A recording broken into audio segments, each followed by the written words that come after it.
Ijtimoiy tarmoqda tarqalgan videoni ko'rib yoqangni ishlaysan kishi.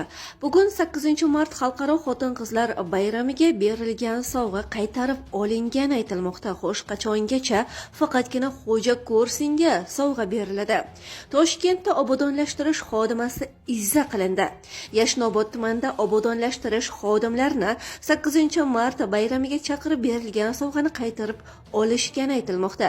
Qaytib chaqirmanglar iltimos, 2 yildan beri shunday qilishadi. Birovni sadaqasi kerak emas, deydi obodonlashtirishda ishlaydigan ayol. Xo'sh, siz bu holatga qanday munosabat bildirasiz? Videoni tarqatishingizni so'raymiz, zero yuqoridagilar bu holatni ko'rsin. Assalomu alaykum. O'zbekiston xotin-qizlari 8-mart bayramini sizlarni tabriklayman. O'zim Yashnobod tumani obodonlashtirishda ishlayman.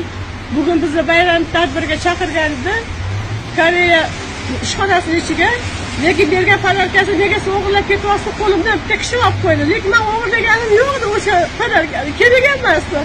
Qaytib boshqa chaqirmasa iltimos. Bu emas, 2 yildan beri mana shunaqa ahvolga tushib qolaman. Menga birov sadaqasi ham kerak emas, iltimos. Butun O'zbekiston xalqi ko'rsin, iltimos. Ko'rsin. Ular rozi bo'lsa, olgan oyligim arzimagan pul, lekin menga o'sha narsa kerak emas. Chaqirgandan keyin odam sharmanda qilmasin. Men umrimda bolalarimni boqmaganman. İltimos shunga chora ko'rishlarini so'rayman.